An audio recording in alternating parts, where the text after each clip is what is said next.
And we're back with the first discussion format that we are opening today. Of course, if you want to be part of this, you know what to do. Jump on Twitter, send and post your questions or reactions with the hashtag Questionaris, and I'll do my best again to relay those questions to our fabulous guests here at Aries Day 2020. Because actually, signs of recovery are definitely coming from Asia, with markets reopening and consumers taking on e-commerce and stores. Is Asia the new business Eldorado for ambitious startups? Let's get this conversation started with you, Romain Moulin. You're the co-founder and CEO of Exotec, here on set with me in Paris. Hi to you, Romain. Yeah, fine, thank you. We're also going to be live from Tokyo with Francis Perrin, venture partner at Aries Capital. Hi, Francis, and I see Rahul on screen, and not Francis. Rahul Vasudev, you're definitely the MD APAC of Scibis, and you're live from Singapore. Hi to you, gentlemen. Hi there, good afternoon. Hi, Francis. Hey, hi.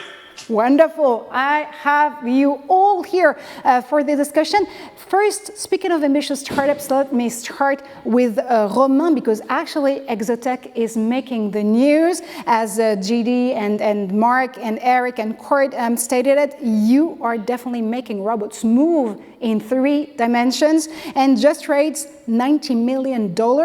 And the purpose, of course, is to deploy your logistic robots in the US and in Japan. Now, Japan is really interesting to me. Why did you target Japan specifically when it comes to industrial robots? Yeah. We find worldwide the same need in all of the warehouses worldwide to try to do more with the same team. They are facing problem with the coronavirus. They are facing problem of productivity, of delivering their customer faster. And it's specifically true in Japan, where they have a big question of their aging population. So it's very difficult to find people to prepare orders. Our work is preparing orders, doing logistics. If you do that completely manually, your people will do 15 kilometers a day, which can be very tiring. So it's difficult to find people. And Japan is really looking for new solutions, for new robotics to be able to handle this need of logistics. But while you were benchmarking Asia, because I bet you did, you probably have looked up to Vietnam, Singapore, other Asian territories. Do they have the very same specifics that you can actually build on with Exotec? Yeah, there are 2 interesting markets for us in Asia. The first one is China, because it's a huge market, but it's also a difficult one to go into. And the second one is Japan, because they have what I told about their population, and also the labor rate is high. So for us doing robotics, it's more easy to get into this kind of country. And Japan is also much more ready to put robotics in their warehouse. Of course, they love robotics. So that country it's a huge market, and also a market which is ready for us. But why is it a must, let's say, let's put it this way, to actually enter Asia for an hardware company such as yours? I mean, do you have to be present in Asia to make it today globally when you're a robotic company? Yes, of course. From a worldwide perspective, our big markets are Europe, US, and Asia. And in Asia, as I said, Japan and China. From a technological perspective, also being in Japan is a recognition. If a Japanese customer buys your robot, you can go anywhere in the world, everybody will recognize the quality of your technology. You're the sumo of robotics. Yeah. There you go. Let's join Rahul in Singapore for a quick second, because I definitely wanted to have a quick question and dive in Scibis with you, Rahul. Of course, you're managing Scibis again for the Asia Pacific region from Singapore, so you know APAC by heart. Scibis is an AI as a service company structured around digital media buying. You started your global expansion in Asia Pacific, actually, and then a year later, you moved with you to the US. So you definitely started with Asia. Again, is it a must to begin in Asia, and why? So I hope you can hear me clearly. Sure, we do. Great. So Asia is a very important market overall it has many things going for it. Apart from having, a huge and growing middle class, the world's largest internet population, people taking up mobile for the first time and very aggressively. Video is already the primary channel that people consume. So there are lots of demographic reasons why Asia is very attractive. But I think more than that, there are several very good things going for it from a market perspective. First of all, it's a very friendly market, right? The barrier to entry is not very big. Companies and clients in the region are open to testing, open to trying new things. People have like sort of a leapfrog mentality where they want to try to get to new technology faster. They're willing to try, they're willing to test. So it's fairly open from that perspective. And I guess most critically for any startup, for any company, in our shoes, it is not a very capital intensive market. We can get in there, in particular countries like Singapore, make it particularly easy to set up a new entity from an ease of doing business perspective, whether it be from a taxation perspective, opening bank accounts, all the stuff that a startup needs to do and doesn't really have the time to do. This region makes it particularly easy. Singapore, a great place to have a regional hub, fairly easy to expand regionally based out of here. So, who are your competitors to actually have a better glimpse at what's happening for you guys there in Asia Pacific? Who are exactly or precisely your competitors, and what do you do to take on this competition? Right. So, to be honest, there is nobody in the region that looks quite like Scibis. We are an AI as a service company, right, and tuned towards media buying.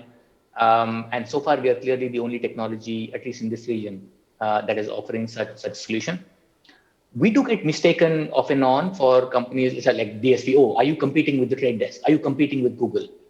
But obviously, once we start talking to people and people understand what exactly that we do, that we operate inside the DSP as an optimization layer inside the DSP. Once people get that, then that sort of goes away. But so far, we are very lucky. We have the early mover advantage. Clients, big agencies, big advertisers seem to appreciate what we do. And I'm sure competition will come. But so far, we are still pretty unique in this space. And do you see any recovery coming in the ad tech market in Asia specifically? Yeah, so Asia is maybe a very broad space. We'll need to try and break it down market by market. If you look at the three big markets where Scibis operates, Australia, Japan, and India, Australia was one of the few countries that managed to control COVID very early. In fact, many categories actually increased spending in Q2 versus Q2 last year. So there was a lot of increase in spending in quarter.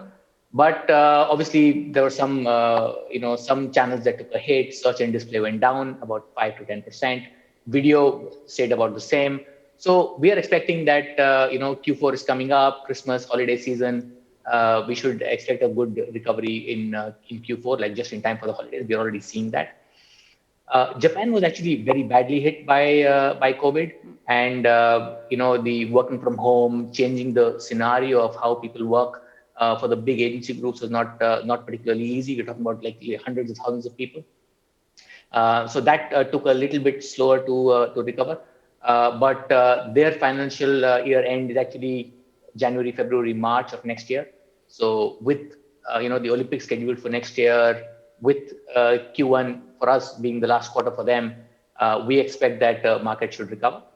And India, which is again our third largest market, it crashed completely in Q2. Literally, spends were down to zero. Advertising was almost nil.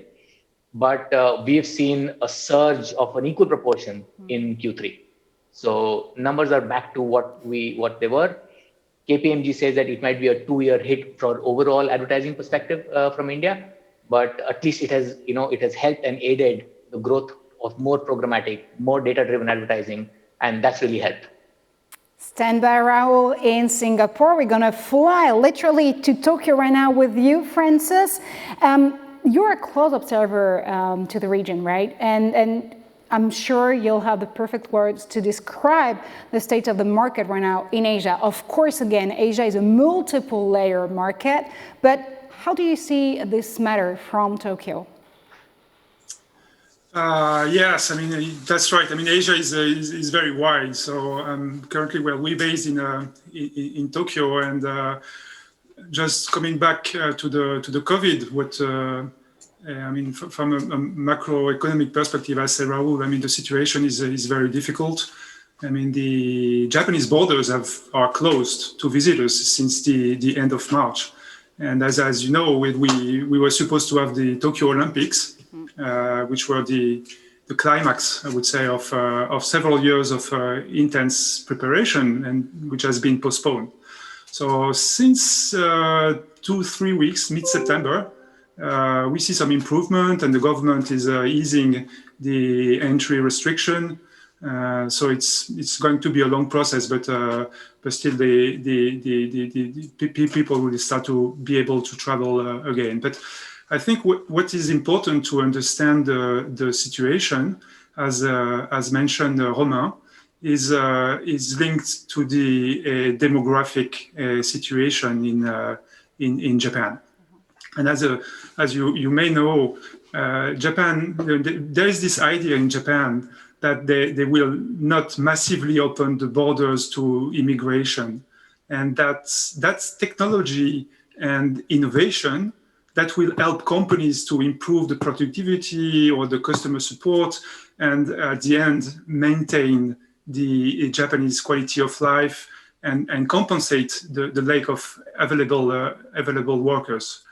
So the country has already, I mean, a huge appetite for technology to address this demographic shift.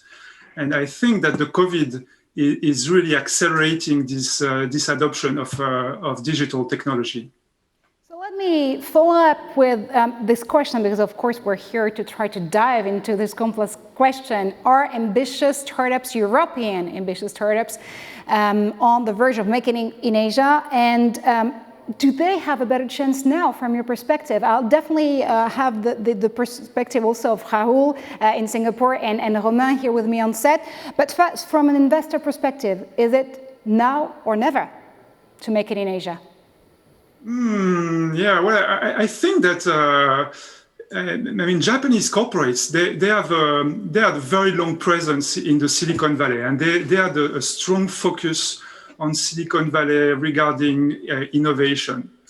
And during the past years, they started to have insight and news about EU entrepreneurs building successful tech companies, and that EU was becoming a very attractive location for technology and innovation.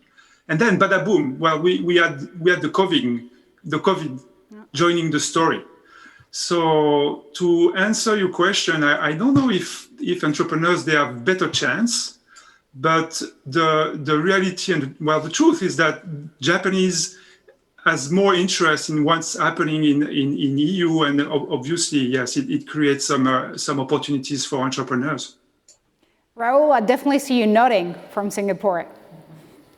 Yeah, so I mean, maybe just to add on to what you were saying earlier, I wouldn't say it's now or never. It's definitely not never, because we were looking at some stats, and Asia today has 2.5 billion internet users, but that's still not even 50% penetration.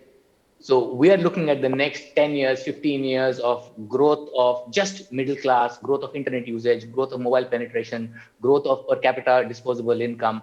So we're looking at a huge amount of growth that's going to happen over the next 5 to 10 years, 20 years even. Now the question is this the right time to get in early, find your market, have a good presence over here, be in tune with your customers as they grow. So you're essentially riding the growth of the region entirely. So I expect huge growth. From a European perspective, actually, even the last maybe 3-4 years, I have seen a huge influx of European entities in this region, be it French, be it Scandinavian, even English. A lot of startups have come in our space, in the ad tech space, and are doing very well. And companies from Eastern Europe as well. So it's definitely a good market. It is accepted. It is acceptable for European companies to come in. People are willing to give it a try, and there is a huge runway. Thank you so much, gentlemen. Just stand by. I'm gonna give and hand over the mic actually to Romain. Of course, Exotec's expansion to Asia and Japan specifically was definitely planned by the money raised recently, but Has it been a little more difficult than you thought at first sight? To go in Japan? Yep. Now, I mean, this is a very specific time, right? Yeah. We're at a COVID era. Exotec is one of the companies that hopefully is accelerated by the coronavirus. The coronavirus is accelerating the need for robotics in the warehouse worldwide, and we see that in Asia also. I would say that the coronavirus is slowing down just because of logistics. The borders are closed. It's more difficult to see the customer. It's more difficult to send the people, to send the robots. But the need is there, and there are a lot of projects which are being discussed. So for us, it's kind of both at the same time. It's we know that the market is growing and it's accelerating, and we just need to find the ways to keep on the pace, because we have competitors in Asia also, which are starting to pop up. And specifically in China, they have huge means. So when they want to build a competitor, they can do it very fast. So we need to be there, and it's right now, because we need to be known as one of the reference robotics provider. So we need to go fast, yes. Coronavirus, it's just one challenge among others. Exactly. You know, being agile is definitely at the heart of the DNA of being an entrepreneur, right? So we definitely dived in your specific core businesses, industrial robotics when it comes to Exotec, and AdTech when it comes to Scibis. But gentlemen, who are, if we just zero into other different sectors, who are the startups and scale-ups who can actually make it the most, or make the most of Asia? Who wants to answer the question? Just raise their hand. Okay, let's start here in Paris with Romain, and we'll be back with Francis and with Rahul, definitely in Asia. So apart from robotics, what are the sectors who can actually have a chance to bet on Asia? I think Asia, the e-commerce, because we are doing a lot for e-commerce, and we see that this sector is growing very fast. And the change to digitalization is much more faster in Asia than what we see in Europe and US. So it's going very, very fast. We see only the very end of it, which is the supply chain, but in fact it is pulled by this huge need of e-commerce. So e-commerce would be the stuff to go, I think. There you go, that's your guess. Rahul, Francis, from Singapore or Tokyo, what's your perspective on this? I think, as mentioned, Rahul, I mean, in Southeast Asia, we see a growing middle class happening, and there's a tremendous needs regarding e-commerce and logistic. Regarding Japan, I would probably mention security, as the development of all those technologies create some needs in terms of new security approach. And I would mention also all the AI-based process automation and resource optimization that we mentioned that could address the demographic needs. Rahul, what about you? Exactly, I would agree with Francis quite heavily there. I think AI is the space which is hugely underserved in this region. There are companies which are trying to get in, and countries, for example, Singapore investing heavily in AI, China starting to invest heavily in AI.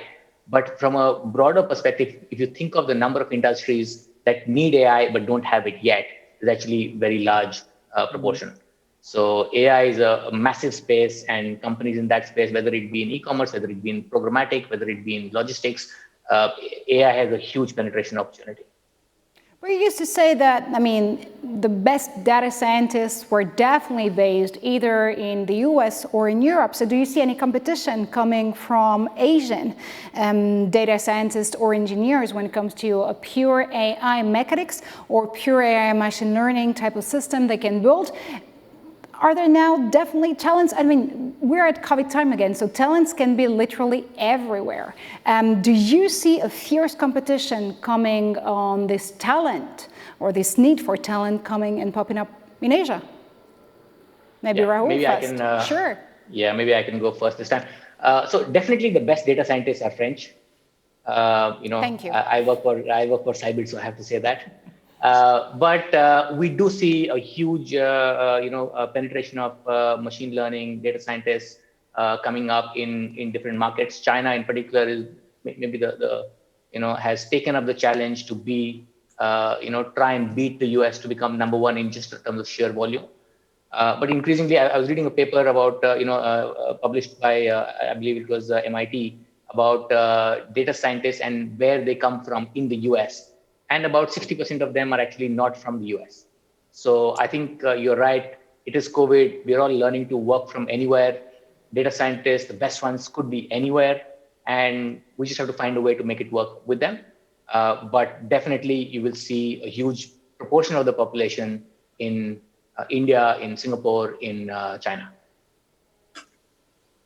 Romain, of course. I think we have very good data scientists because we have a student and an education oriented toward mathematics in France, which makes very good engineers in data science, but we see more and more engineers from China. They put a lot of energy into it. So in a few years from now, there will be data scientists from everywhere. Yeah. While growing into the Japanese market, did you have a requirement to actually hire Japanese data scientists? Yes, for us it's important to make the company more Japanese, and you cannot be in such a country by being only French with French people. So we have hired several talented profile from Japan, which make it much more easy to discuss, to enter, and to make the connection with the culture of Japan. Yeah. Well, actually, that's a very interesting point, because 5 years ago, where everyone wanted to enter China, people were a lot talking about the acculturation you need to actually make it into this country, to actually, get cultured and accustomed to every single cultural traditions that you actually have to integrate before even thinking about moving there. Is it still the case in various different regions in Asia? I think we have our challenge in Japan right now, and when we'll go to China, that will be completely different, a cultural challenge. And that work of making the connection with the culture, you need to do it in each of the countries in Asia. Yeah. Francis and Rahul, how long did it take you guys to actually get, again, acculturated to every single tradition you have to learn before even thinking about making it in Asia? Rahul, maybe? Well, Francis. Let's go with Francis. No, but yeah, I think as Romain said, I mean, in Japan, it's a 130 million country, and it's very sophisticated in terms of process and business practices. And you need to collaborate with Japanese people. So it's obvious, and it replicates in all Asian countries, I think. So I'm not sure that the countries are more difficult, that Japan is more difficult country to penetrate. It's just that the culture and the language is different. So you need to rely on local people. So it's a different way of working, but it was to apply it on all the different Asian geographies. Rahul, I bet the answer will be, of course, yes with you, although Singapore is a more mixed country where a lot of different Europeans, Americans, actually workers are coming to actually make it to Asia. It's like the hub of a mixed cultural island in the heart of Asia. But still, traditions are key there. Absolutely. I mean, I've run regional teams for a long time now, and in this region. And one thing I tell everyone who joins the team, that forget that you are regional, you are actually multi-local. Because when you go to Japan, you got to act like the Japanese culture asks you to. When you go to Australia, you can be a little more open and a little more candid, and shoot the breeze a little bit more. And if you go to India or Indonesia, again, it's very different. So each market has very unique characteristics. We've got to, and if you don't adapt to those local characteristics, you're going to be out. So we almost have no choice. In order to succeed in the region, you have to be a local in every market. It's definitely a make it or die type of question. So, gentlemen, at the end of the day, what do you think other companies may miss or lack from to actually enter properly in Asia, whatever specific market they're actually choosing to enter? What are the basics you need to make it in this continent, or on this continent, actually? Maybe Romain, first with you. One of the basics, we talked about it, it's really the culture, understanding how to make business in that country and how to make the connection. I think also from there, when you are in Europe, it's difficult to understand the difference of every market. So spending time really on the market and on finding the competitors, because the competitors, it can be only in Asia and you face them only when you go there. So spending a lot of time analyzing the market, its sizes, and the competitor we will face is important. Yeah. Wonderful, thank you so much, Romain. Rahul, maybe, or Francis, on live from Tokyo or Singapore. Let's go to Tokyo first. Yeah, I do agree with Romain. I think regarding Japan, my first advice would be do your homework. I mean, the country and the area is already very sophisticated in terms of technology. There is a huge competition coming from all over the world. So do your homework and look at the market and what exists and what has been done and adapt your product locally. Maybe the second is an advice regarding the timing. And I would say, like, be prepared for a marathon. It's not going to be a run.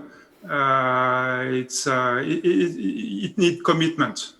And you will not probably have the feedbacks at the same time as in European countries or other geographies. It will take time, but I mean, it was being committed and run this marathon. Rahul, what are your takeaways? Well, I agree with both the gentlemen over here, but I would say three things. Number one, you need the right people. Getting the right people on the ground is super critical. So number one, people. Number two, you need a plan. And as Francis said, a long-term plan. Don't think short-term. And the third one, and probably the most important, be patient. So people, plan, and patience. It's almost a secret recipe. You're actually, delivering us live from Singapore. Thank you so much, gentlemen, for those takeaways. A final question, and of course, I mean, if you do have a reaction or question for our guest, it's your time to actually have the opportunity to ask it. So just, throw the questions on Twitter with the hashtag #QuestionIris, and I'll be super happy to pass it on to our fabulous guests here on this show. Quick question to actually close the panel here in the discussion. If you had to make it again, would you do it the very same way? Would you plan for more people, passions, and like really trying to stick to the list you've been building before entering Japan, or would you do it totally differently? To Japan, I would say if we have to do it again, we would try to go faster on hiring Japanese people. It takes time. It's a different culture. You have to find the people which are used to the European culture. So we managed to do it, but it took almost 1 year. So it's important to put energy into that at the very beginning, just because it takes time. There you go. Rahul, again, apart from the PPP secret recipe, if you had to help Scibis entering APAC again, would you do it the very same way? I believe so. I think we've put a good plan in place. We went in patiently. We've now, completed just over a year in the region, and numbers, we are profitable. It's looking good. We have the right people. We have the right kind of customers that we are talking to. So I would pretty much replicate what we've done. And Francis, do you have one example as an investor that pops in mind of a company entering any territory in Asia that really blew your mind, actually, like you would never thought it could make it, and it definitely skyrocketed? Oh, Joker. There are probably many, but good question on the tech scene. Sure. No, okay. Joker. No worries. We'll have the discussion later on. And of course, it's going to be a perfect question to open the season 2 of the Iris Day, probably in 2021. Thank you so much, gentlemen, for your time and perspective. Thank you to Tokyo. Thank you to Singapore. And of course, thank you to Romain here in Paris. You are now released from duty.